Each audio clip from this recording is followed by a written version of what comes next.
क्योंकि ये एक साजिश है। और वो साजिश आई कहां से? आज से नहीं। उस देश की सरकारी संपत्ति, जल जंगल और जमीन अपने 2-3 धनाढ्य विश्वसनीय साथियों को सौंप दे। ये तो 1940 के दशक में लिखी गई, जो ये काम होने लग रहा है। और 95% देश में भूखमरी पैदा कर दे, आपकी 7 जन्म तक भी सरकार नहीं जाएगी। ये उस किताब में है। कोई किसी की बुआ नहीं हो, किसी की भतीजी नहीं हो, कोई चाची नहीं लग गए, कोई किसी की ताई नहीं लग गए, मतलब ये संबंध होने ही नहीं चाहिए। इन अपने घर की तो परवाह नहीं, और बाकी तीन संबंध मतलब है कुछ। तो ये जो साजिशें आज जो चल रही है वो सारी की सारी वहीं से आई है। जो स्वामी विवेकानंद ने भी साफ क्लियर किया कि भाई मंदिर मस्जिद से, इन चीजों से, चाहे गुरुद्वारा हो चाहे और कोई हो, वो नहीं कि भाई जो कोई पूछना है अपने घर में पूछ लो, सबके थारे माँ बाप हुआ नहीं इनने। अब जो ये प्रकरण, नौ प्रकरण, मेवात प्रकरण, मतलब जितनी भर्त्सना की जाए उतना कम है।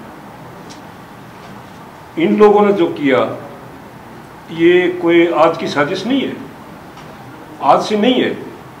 जिस टाइम ये सरकार आई वो एक मौका था, और हम तो दिमाग खराब हुआ। हम तो वो खट्टर साहब भी एक दिन कहा करते, बोला ये नीचे तो कमजोर से ना, ऊपर तो कमजोर से, बोला नीचे थोड़े मजबूत से, नीचे तो बसते रही हो। तो वह बात थी। हम निशंस के इनकी कहानियों ने 2012-13 में खूब झूठ बोली, और नले जुमले की तक कीमत देंगे, कीमत देंगे, 15 लाख देंगे, फलाना देंगे, लोग बग चक्कर में आ गए, और खूब मेहनत करके एक ढोल में सबके में ठोक दिया, सरकार ले दी। और ले पाछे करना धरना कुछ नहीं, विकास कुछ नहीं, एजुकेशन कुछ नहीं, लेना देना कुछ नहीं। और जो कि बुद्ध जैसे बोला कहते वो तो जुमले थे, चुनाव के जुमले थे।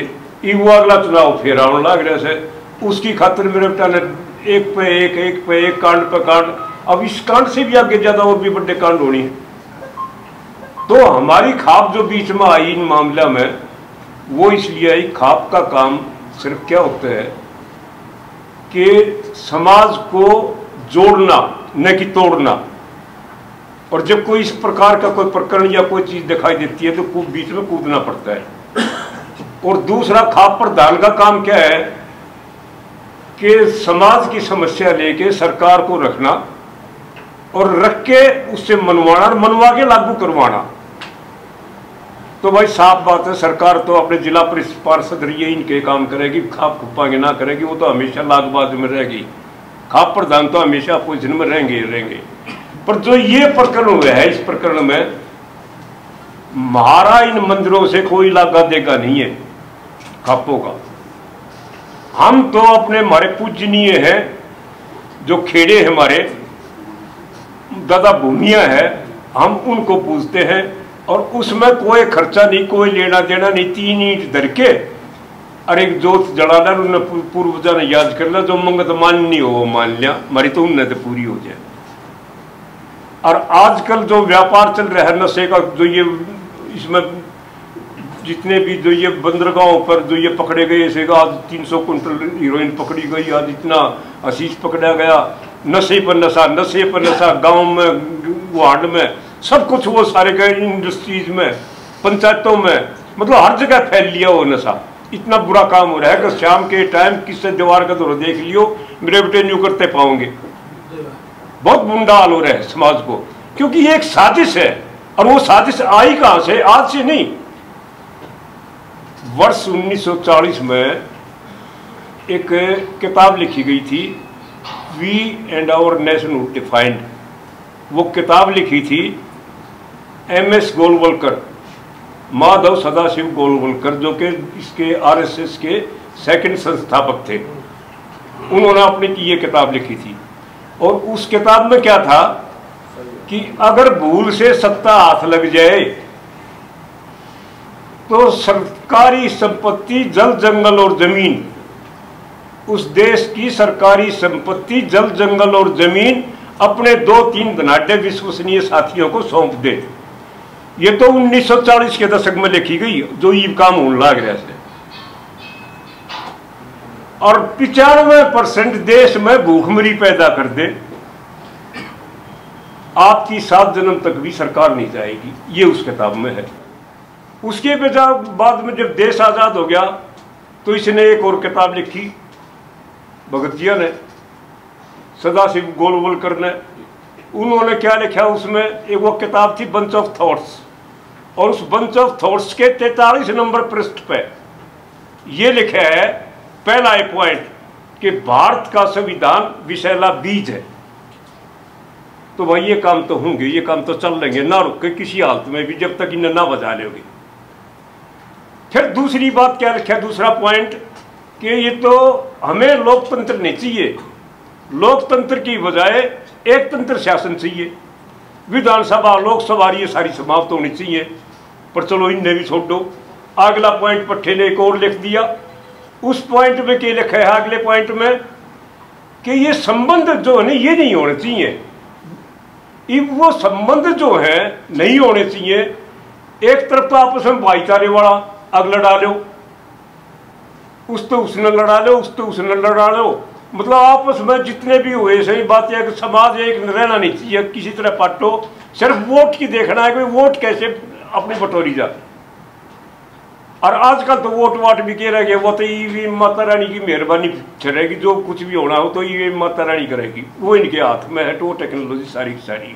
पर चलो उससे कोई मतलब नहीं। पर जो इन लोगों ने जो ये किया संबंध विच्छेद वाला, उसमें सबसे गहरा तो ये है कि कोई किसी की बुआ नहीं हो, किसी की भतीजी नहीं हो, कोई चाची नहीं लग गए, कोई किसी की ताई नहीं लग गए, मतलब ये संबंध होने नहीं चाहिए। और भाई सारे मोडे से इन अपने घर की तो परवाह नहीं, और बाकी तीन संविधान का मतलब है कोई।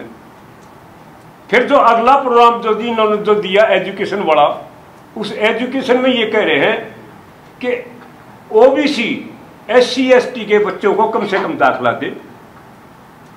क्यों बड़का न भाई कि मैं काट रखे इनका खोस रखे क्या मैं, वह भी तो आकर जो परमात्मा जन्म दिया से वह भी तो अपने एजुकेशन के हकदार है। पर ना, तो ये जो साजिशें आज जो चल रही है वो सारी की सारी वहीं से आई है। टोटली उन्हीं के ऊपर सरकार चल रही है, उन्हीं के ऊपर चलेगी। फिर जो ये प्रकरण था मेवात प्रकरण, इसके ऊपर जो मेरे पास इनपुट्स आई, जो ये 31 तारीख में हुआ कांड, इस 31 तारीख में ये कांड होने के बाद में बहुत ऊपर से सरकार से ही, क्योंकि हर आदमी हर जगह के किसी न कोई किसी न किसी की साथ से, तो वो आती है कि डॉक्टर साहब अब यो नेक्स्ट प्रोग्राम सोनीपत पानीपत से स्टार्ट होगा, ये रुकेगा नहीं या आगे फैलेगा। तो किसी तीव्र कराइब कराओ आप उन खापों ने उन रोको, बोले जुआ गांव में वो गुरुकुल से, अब ये आर्य समाज ये को इनसे बढ़ाएंगे और ये बजरंग दल ये वापस होंगे।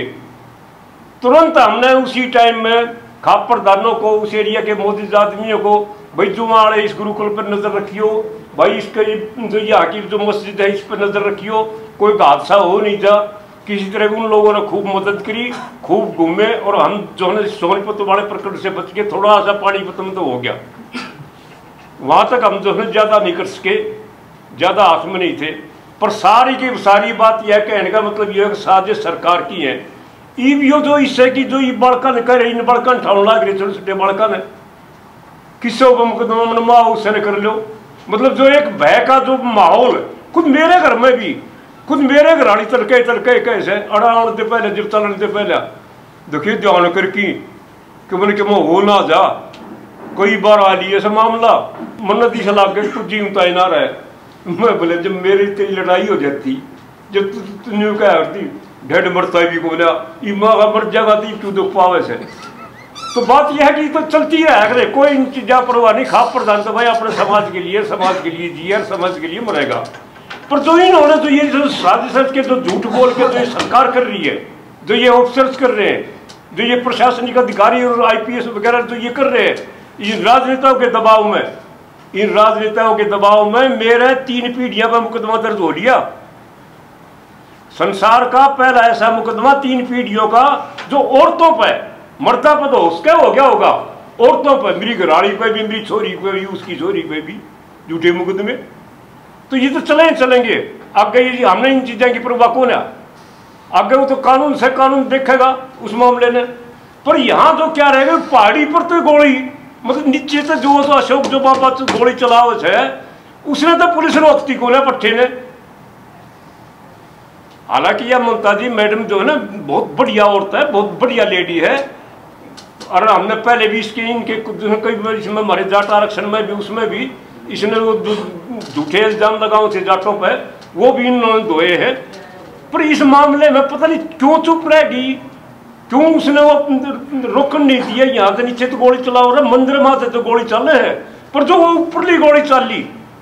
एक वीडियो हमारे पास आई कि जो ये मुस्लिम औरतें, मेवाती औरतें, तो ये जो मेवाती औरतें हैं वो ये कह रहे हैं कि हमारी छत का ऊपर गोली है। भाई ये मकानों की तरफ गोलियां चला रहा था पहाड़ी से कि वो मंदिर पर चला रहा था? मकानों की तरफ गोली चलाने से क्या मतलब? मन्ना तो यह लाग गए से कदे वो जो ना वो मनु मानू कौन के कहे हैं, कदे वो ऊपर तो चला उनका हो जुलूस में तो दिखाया को ना, और वो कहेंगे पहले ऊपर भेज दिया पहाड़ी पे। भाई इस प्रशासन ने अगर जाओ तुमने न्यू बेरा था ऊपर तो पहाड़ी तो गोली आवे से पब्लिक ने मारे से, तो इस पुलिस ने प्रशासन ने इतनी पुलिस तो ठीक ऊपर से रोक सके थे, घेराबंदी देके उन्हें पकड़ सके थे, पर नहीं क्यों पकड़ेंगे? इनने के आदमी इनने के भेजो, इनने की स्थापना। और मैं इनसे भी एक प्रार्थना करूं इन प्रशासनिक अधिकारियों से, बालाजी सुन लो कान लगा के, कनाडा में 2-3 बड़े बड़े उच्च अधिकारियों के, राजनेताओं के, क्योंकि इनका ये काम हो रहा है अपने बड़कन तो भेज दो बाहर और दूसरे ने भका भका के लड़ा दो और खुद बजवा दो। इनका सारी साजिश यह चल रही है। तो कनाडा में गए इनके बालक, इसके जो ब्रिगेडियर के, लेफ्टिनेंट जनरलों के कनाडा ने वीजा देने से इनकार कर दिया क्योंकि वो इनमें सम्मिलित थे। तो बालाजी जो यहाँ के प्रशासनिक अधिकारियों, टाइम आपके बच्चा पे भी कभी नहीं सोचो नहीं है, ऊपर वाला देखे से नाजायज मत करो इस बच्चे के साथ।